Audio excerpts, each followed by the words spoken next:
Bueno, estamos con Ramón Gigón, él es ingeniero agrónomo, magíster en ciencias agrarias, consultor en manejo de malezas específicamente.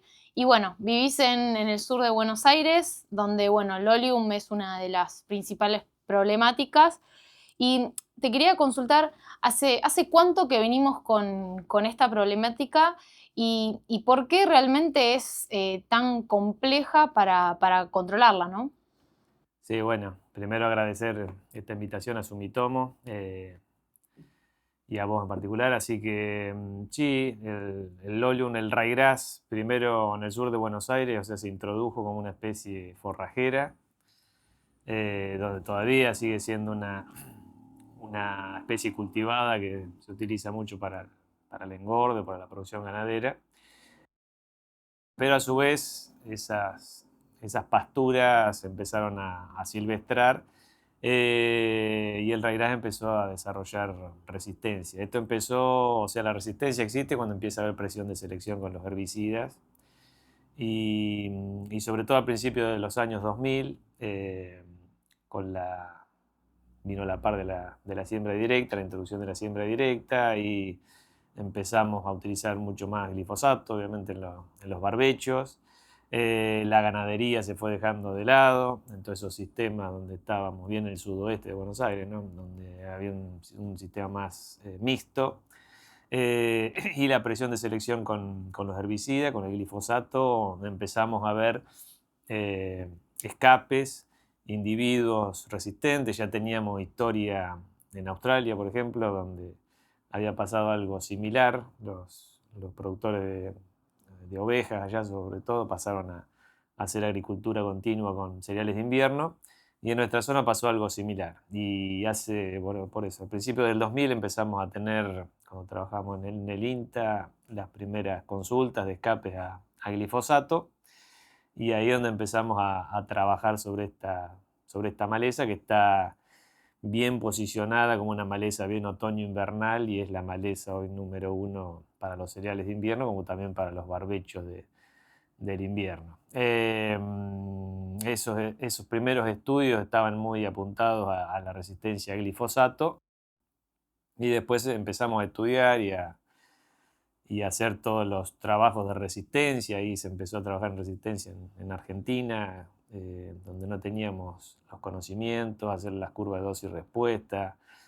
Bueno, empezamos a ver que había biotipos que también tenían resistencia a otros herbicidas y eso fue evolucionando, o sea, eso pasó más de 20 años, entonces empezamos a tener biotipos con resistencias múltiples, no solo al glifosato, sino también a los graminicidas, principalmente los más viejitos, los que veníamos usando en post-emergencia de los trigos. Empezamos a ver mucha complejidad también y empezamos a entender que es una maleza muy difícil de manejar porque rápidamente va evolucionando, van mutando y empiezan a aparecer estos biotipos resistentes a los herbicidas. Así que si vamos a tu pregunta, te diría que hace 20, 25 años que empezamos a ver, se empezaron a identificar estos problemas de resistencia, principalmente al glifosato.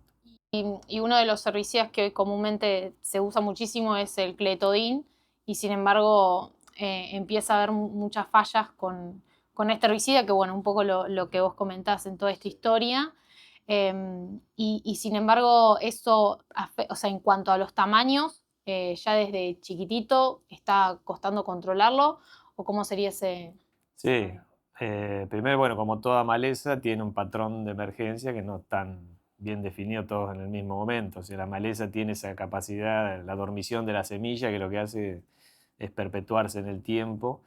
Entonces, en Raigras también tenemos un patrón de emergencia que generalmente es a la salida del verano, los primeros nacimientos, y nos vamos ya entrado bien en el invierno, generalmente agosto, ya septiembre, ya prácticamente no tenemos más nacimientos. Pero siempre esos primeros flujos que se dan en el verano generalmente siempre son los más importantes. En el sur de Buenos Aires, febrero, marzo, empezamos a tener precipitaciones, tenemos humedad en el suelo, tenemos temperatura y el ryegrass ahí es donde empieza a emerger con una fuerza muy, muy importante. Como toda maleza, también la resistencia al herbicida está bastante relacionada con el tamaño de la maleza. Va a depender también del mecanismo de resistencia que tenga. En Raigras vemos también que hay muchos biotipos que tienen mecanismos de tipo metabólicos muy relacionados al tamaño y a la dosis que usamos de los productos. Y también que hay estudios que lo sostienen, es que la semilla, la que está con algo de dormición, puede tener una relación con la resistencia, por ejemplo, al glifosato o a los graminicidas. Entonces, generalmente los primeros flujos de emergencia suelen ser más sensibles, si hablamos de glifosato, porque primero son las semillas que no tienen dormición y después que la plántula está mucho más chiquitita, mucho más fácil de controlar. De todas maneras, si hay una resistencia muy fuerte, muy evolucionada, por más que esté chiquito, se nos va a escapar al tratamiento tradicional de glifosato solo. Hace ya varios años que se introdujo el uso de la mezcla con el graminicida. En los primeros ensayos evaluamos el graminicida solo, recuerdo, después empezamos a ver que veíamos una respuesta sinérgica entre el glifosato y, por ejemplo, el cletodin. Y eso también a lo largo de los años, ya con más de 10, 15 años de uso de esos tratamientos, empezamos a ver algunos biotipos que están demostrando la resistencia a la mezcla de glifosato y cletodin, que fue un poco la mezcla de barbecho que usamos por tantos años en estos sistemas de siembra directa y sobre todo de poca rotación de cereales de invierno, o sea, mucho trigo sobre trigo, cebada, Claro. sin hacer cultivos de verano que nos ayudarían en cortar el ciclo del ryegrass. Y teniendo en cuenta esas poblaciones que son complicadas, si nosotros pensamos en otras alternativas de control, pensando en post-emergencia, Empera es un herbicida post-emergente para el control tanto de hojancha y gramíneas, ¿no? Sabemos que en gramíneas, en Lolium, tiene cierto control, pero bueno, vos tenés mucha experiencia con este producto, ¿cómo lo viste y dónde lo estás viendo mejor en cuanto también con los tamaños, ¿no? Que es algo fundamental para su buena performance? Sí, sí, bueno, vemos una herramienta, la verdad, muy interesante pensando en Ryegrass. Ya sabemos todas las bondades que tiene, por ejemplo, en Yuyo Colorado. Estuvimos haciendo bastantes ensayos en la etapa de desarrollo y creo que el posicionamiento para Ryegrass debería ser ahora en el otoño.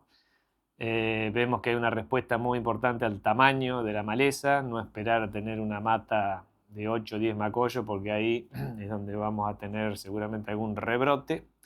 Entonces ir poniendo tamaños bisagra me parece que ayudan también al productor para después no tener una respuesta no satisfactoria en el producto. Pero si entramos temprano con plantas de 3, 4 macollos, inclusive podemos ir con la mezcla de glifosato y empera como una alternativa muy, muy interesante y empezar a bajar ese uso de cletodin que nos ha llevado ahora a tener los problemas de resistencia al graminicida. Sí, bajar un Entonces, poco sí, la presión. bajar la presión. Si vamos, generalmente cuando vamos de una rotación de trigo a trigo nuevamente, sin cultivo de segunda, ahí generalmente el productor va a hacer 2 o 3 aplicaciones de barbecho. Ahí hay que primero hacer un buen diagnóstico del biotipo que tengamos con la resistencia y tratar de aplicar la menor cantidad de veces el glifosato con el cletodin que es lo que vienen usando. Ahí, en una de esas aplicaciones, para mí es donde va a entrar el empera. Y como decimos, para glifosato y cletodin también cuidar a la molécula nueva, que vemos que es muy buena, y para cuidarla, o sea, tratar de aplicar la menor cantidad de veces, usarlo en mezcla, como puede ser con glifosato. Si nos pasamos ya de un tamaño de más de 3, 4 macollos, usar la triple mezcla con glifosato y cletodin y empera, que la vemos, la verdad, muy, muy contundente. Ahora estamos desarrollando un trabajo muy interesante donde nos han enviado semillas de Ryegrass de todo el país y vemos que hay una resistencia al cletodin muy, muy marcada y cuando hacemos esa triple mezcla vemos que el control de glifo, cletodin y empera es total para esas poblaciones que pueden estar escapando al cletodin. Así que ese tamaño me parece interesante. que no se nos arme la mata grande, muchas veces a la salida de la gruesa, donde estamos sobre todo en la rotación con maíz, cuando cosechamos el maíz, ahí es donde vamos a tener un raigras con 20, 30 macollos, y bueno, ahí no esperemos una solución mágica con este producto, y sí ir a los doble golpes a un doble golpe mecánico, bueno, buscar otra alternativa para no tener un rebrote después de este producto. Algo también interesante que es el posicionamiento más cerca de la siembra del trigo o de la cebada, donde con cletodín tenemos que estar esperando unos 20 días, 30, con empera podríamos ir un poco más cerca, entonces meter un cletodín más temprano y después con algún nacimiento nuevo meter el empera, o al revés, eso es interesante para tener una herramienta para el control y arrancar con los trigos limpios, que es lo más importante para no perder rendimiento. Sí, de hecho, incluso vos comentaste que en cuanto a los picos de nacimiento, tenés varios flujos y este producto eh, tendría que también después ir acompañado en esa misma aplicación o en otro momento, según cómo sea la situación, del preemergente, ¿no? Sí, sí, bueno, el uso de los preemergentes ya está bien instalado. Te diría que en el sur de Buenos Aires, donde está el problema de raíz y las crucíferas, que es otro problema de hoja ancha, ya el productor, te diría que el 90-95% usa preemergentes. Entonces, el reseteo es inicial y después, o en la mezcla, meter el preemergente es muy importante para manejar raíz. Ya con ese manejo, y sobre todo otoño llovedores como estamos teniendo este año, vamos a tener prácticamente la guerra ganada contra el raigras. Y después, si tenemos algún nacimiento en post-emergencia o ese preemergente no se incorporó bien, usar las herramientas que usamos en los años 90, que son los graminicidas de post-emergencia selectivo para trigo. Y Ramón, yendo quizás a una consulta más personal, yo cada vez que voy al sur de Buenos Aires y hablo con los colegas, no solo del sur, sino en otras zonas, realmente es admirable, ¿no? Que cuando vos comentás, ¿no? De todo tu trabajo que vos haces, se lo toman todos muy en serio, ¿no? Y para mí es algo extraordinario. Entonces, mi consulta es, ¿cómo vos lograste con el tiempo, ¿no? Esa credibilidad, ¿no? Bueno, muchas gracias primero.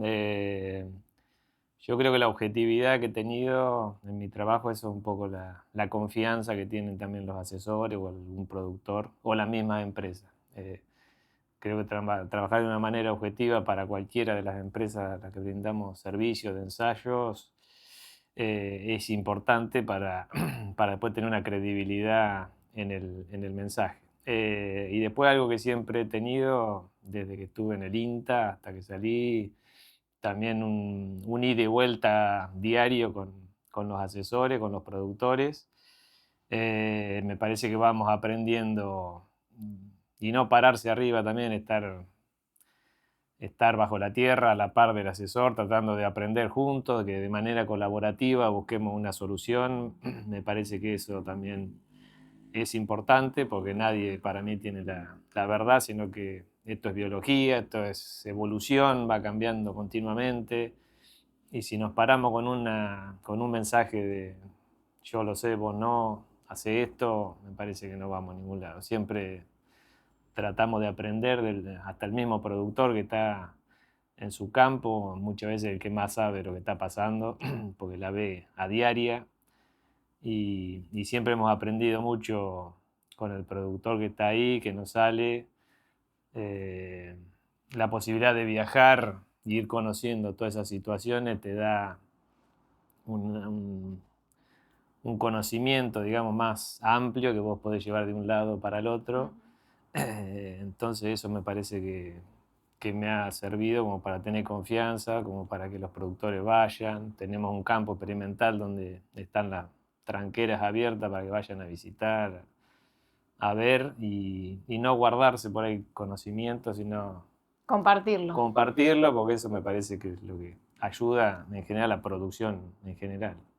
Bueno, Ramón, te agradezco muchísimo esta charla, poder compartirnos todos tu conocimiento, que siempre es muy genuino y y siempre estás abierto a todo. Así que gracias y bueno, el manejo de las malezas va a continuar, esto es algo muy complejo, así que bueno, bienvenido sea, como vos decías, para trabajar entre todos de manera conjunta. Sí. Bueno, gracias a Sumitomo, que también me han brindado la confianza, el tener la posibilidad de tener un producto nuevo, innovador, es muy interesante, pero también una responsabilidad muy grande para no ir pasando nuevamente por los problemas que hemos tenido, por ejemplo, con glifosato, o sea, tratar de tener una molécula nueva que entre dentro del sistema, pero que no sea la solución total, que entre con otras estrategias de manejo, no quedarnos solo con la química, sino con todo lo que es agronomía bien hecha, rotación de cultivos, inclusive labranza o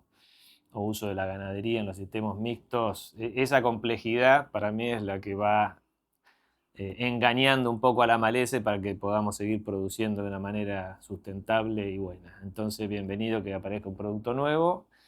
Vamos metiéndolo dentro de nuestros sistemas, sí, conociéndolo, vemos que la realidad no es la misma la del sur que la del norte, las malezas son a veces parecidas, pero no se comportan igual, los sistemas no son iguales tampoco, los climas. Así que bueno, estamos aprendiendo entre todos, pero siempre pensando en sustentabilidad, producción y buscar las mejores soluciones en el manejo.